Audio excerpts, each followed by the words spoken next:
เป็นหยังเวลาถ่ายคลิปคือถ่ายหลายรอบแต่ถ่าย3 4 5เทื่อก็บ่เอาจักเทื่อก็เขาถ่ายคลิปให้คนเบิ่งเนาะเขาก็ต้องแบบเน้นคุณภาพเพราะว่าเขาต้องการวิวหลักหมื่นหลักแสนบ่ได้ต้องการวิวหลักพันเนาะสังเกตบ่พวกที่ว่าถ่ายคลิปแบบรวบๆได้ก็ยาบ่ได้ก็สร้างเอาเลยนะสังเกตเลยยอดวิวนะส่วนน้อยสิมีวิวหลักแสนหรือหลักหมื่นน่ะสิมีวิวมันสิอยู่หลักพันหลักร้อยประมาณนี้เนาะฟุกอีหลีแหละแบบคลิปฟุกจังได๋ฮอดหลักหมื่นหลักแสนน่ะนะเฮาเน้นแบบเอาทุกคลิปเฮาบ่เน้นบางคลิปแบบว่าเก็บเรียบอ่ะแบบคลิปคุณภาพว่าง่ายซะเป็นหยังเวลาถ่ายคลิปคือถ่ายเนาะพี่น้องก็คือสิได้ยินนำกันล่ะเนาะที่ยูทูบเบอร์ชื่อดังเนาะเพิ่นเว้ามาเมื่อกี้นี่ก็ได้แบบก็คือคล้ายๆแบบว่าคนอื่นนี่ถ่ายรูปแบบแล้วก็แล้วเนาะอาจสิแบบหมายถึงบ่ลำบ่หรือว่าผู้ใดอันนี้บ่ลำก็บ่ฮู้คือกันนะแต่ว่าสิ่งที่เว้าออกมาน่ะมันคือแบบสิว่าจังไดล่ะสิว่าแบบคนอื่นเนี่ยบ่เก่งคือเจ้าของบ่รู้ว่าจังไดเนาะก็ให้ FC บ่าวน้อยฟังเอาเนาะผู้ใดที่ว่าเป็น FC บ่าวน้อยก็ได้สบายดีพ่อแม่พี่น้องทางฝั่งไทยแล้วก็ฝั่งลาวเนาะวันนี้ก็มาอยู่ในช่องบ่าวลำ Channel เส้นเก่าเส้นเคยนะครับผมเนาะก็ให้ FC บ่าวน้อยฟังเอาเนาะผู้ใดที่ว่าเป็น FC บ่าวน้อยก็ได้ก็ฟังเอานะที่คำเว้าออกมาแต่สำหรับบ่าวลำเองนะสำหรับบ่าวลำเองยอดวิวบ่าวลำก็บ่ได้หลายเนาะก็คือเข้าไปเบิ่งได้ในช่องเนาะยอดวิวก็บ่ได้หลายก็บ่ได้ขึ้นพี่น้องแต่เป็นหยังก็ยังเฮ็ดต่อเพราะว่าบ่าวลำเองก็ภูมิใจนะถึงสิยอดวิวบ่ถึงหลักแสนเนาะหลักหมื่นหลักแสนคือคนหลังเขา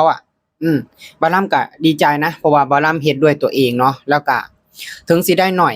เนาะถึงสิได้หน่อยบ่าวลำก็ดีใจเพราะว่าบ่าวลำก็หาด้วยความซื่อสัตย์เนาะบ่าวลำบ่ได้ไปคดโกงผู้ใดมันก็เปรียบกับคือคนบางคนเนาะคือแบบไปเอา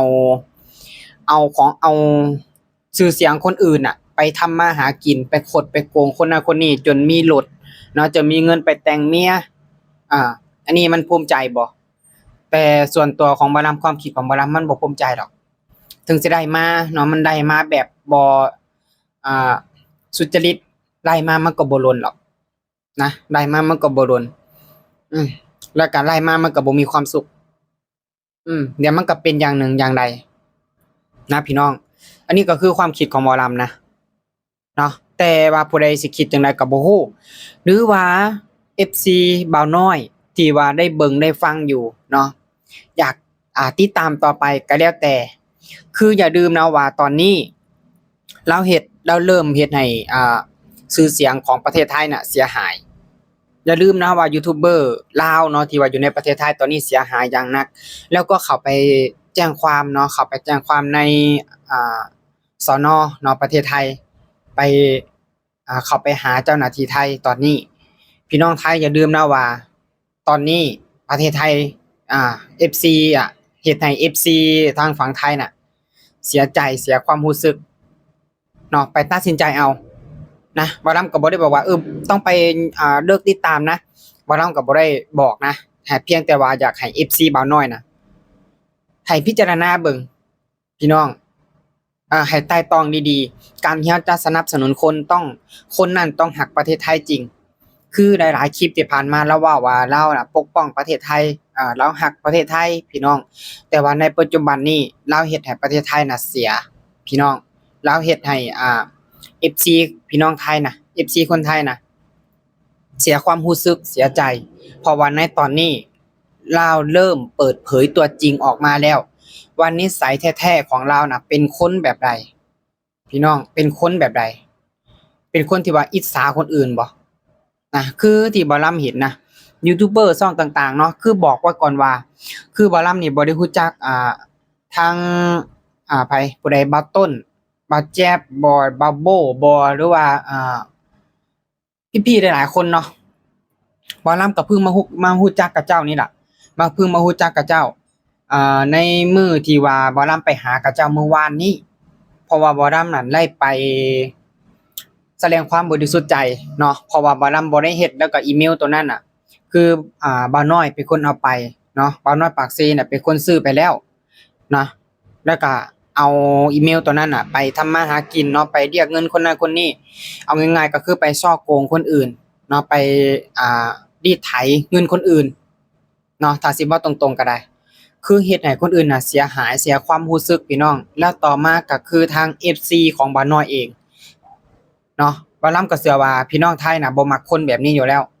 นะบ่าวลำเองก็มาอยู่ไทยหลายปีพี่น้องเนาะมาอยู่ไทยหลายปีบ่าวลำก็พอฮู้เพราะว่าบ่าวลำเองก็เคยมีช่องหนึงเนาะที่ว่าบ่าวน้อยแล้วเอาไปหั่นล่ะเนาะก็มี FC พี่น้องทางฝั่งไทยน่ะมาติดตามได้ให้กำลังใจเนาะบ่าวลำก็เห็นแล้วก็ดีใจพี่น้องเพราะว่ามีพี่น้องทางฝั่งไทยเนาะคอยสนับสนุนคอยซัปพอร์ต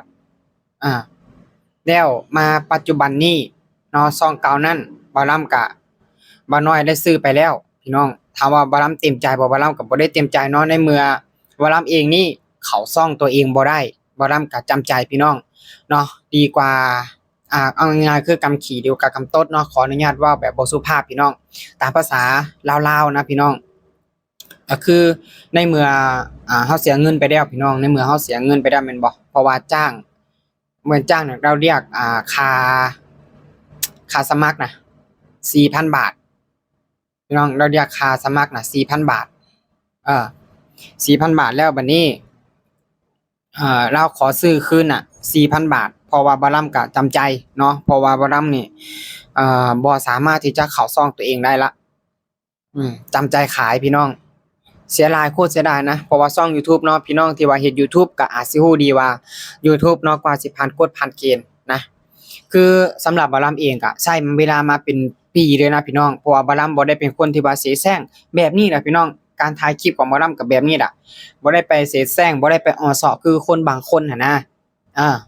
บ่ได้ไปอ้อเซาะคือคนบางคนแบบว่าจั่งใดล่ะเนาะแบบก็คือหายอดวิวน่ะพี่น้องหายอดวิวแบบว่าพอมื้อหนึงแล้วตัวเองได้ดีแล้วก็หักหลัง FC ตัวเองพี่น้องหักหลัง FC ตัวเองก็ว่าได้เนาะพอตัวเองมีได้ดีเนาะประสบความสำเร็จในด้านการทำ YouTube กลับไปหักหลังเนาะหักหลัง FC ทางฝั่งไทยพี่น้องแบบนี้มันสมควรที่จะติดตามแบบนี้มันสมควรที่จะสนับสนุนบ่พี่น้องเบิ่งไปนำกันนั่นล่ะแล้วก็ตัดสินใจเอาพี่น้องนะพิจารณาไปนำกันการที่เราจะซัปพอร์ตคนการที่เราจะติดตามคนการที่เราจะสนับสนุนคนนั้นมันต้องเป็นคนดีซื่อสัตย์สุจริต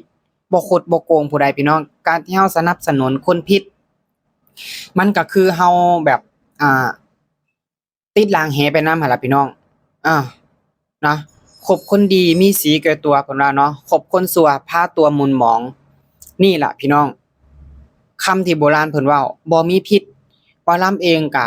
ตัดสินใจผิดพลาดพี่น้องที่ว่าให้เขาเฮ็ดให้แล้วในปัจจุบันนี้พี่น้องเขาก็เอาชื่อเสียงของบ่าวลำนี่ไปทำมาหากินไปคดไปโกงคนอื่นบ่าวลำนี่ก็โคตรเสียใจพี่น้องโคตรเสียความรู้สึกเลยนะทุกคนนะบ่แม่นแต่บ่าวลำเองหรอกทุกคนก็เสียใจคือกันเนาะเพราะว่าเมื่อก่อนบ่าวลำก็มี FC ทางพี่น้องฝั่งไทยนี่หลายคอยสนับสนุนบ่าวลำจนว่าบ่าวลำก็ได้ผ่านกฎผ่านเกณฑ์แล้วพอมามื้อหนึงเนาะบ่าวน้อยกลับมาดีดบ่าวลำออกจากช่องแล้วเอาช่องบ่าวลำน่ะเอา Gmail บ่าวลำน่ะไปทำมาหากินเนาะไปเรียกเงินจากคนอื่นแบบฉ้อโกงพี่น้องเนาะถ้าสิว่าแบบตามภาษาแบบพี่น้องทางฝั่งไทยก็แบบไปฉ้อโกงคนอื่นเนาะไปอิหยังมันก็เข้าข่ายในแบบว่าฉ้อโกงหั่นล่ะพี่น้องแบบนี้นะเนาะพี่น้องทางฝั่งไทยก็อาจสิฮู้ดีนั่นล่ะเนาะในเรื่องกฎหมายส่วนตัวบ่าวลำเองก็บ่ฮู้เนาะในเรื่องของกฎหมายพี่น้องไทยก็คือเนาะอยากฝากถึงนั่นล่ะ FC บ่าวน้อยเนาะผู้ใดที่ว่ายังติดตามอยู่ก็อยากให้ทบทวนดีๆพี่น้องอยากให้ทบทวนดีๆอยากให้เข้าใจว่าการที่เฮาสนับสนุนพี่น้องคนที่เป็นโจรคนที่ไปฉ้อโกงพี่น้องมันบ่ดีนะมันสิพาให้ตัวของเฮาน่ะพี่น้องซวยไปนำหมุนหมองไปนำนะพี่น้อง จังใดก็ขอฝากไว้นำเนาะจังใดก็ขอขอบคุณพี่น้องทางฝั่งไทยแล้วก็ฝั่งลาวเนาะที่ติดตามรับชมคลิปเด้อสำหรับคลิปนี้บ่ลำก็จะขอฝากกับเพียงเท่านี้เด้อขอขอบมุกขอบใจ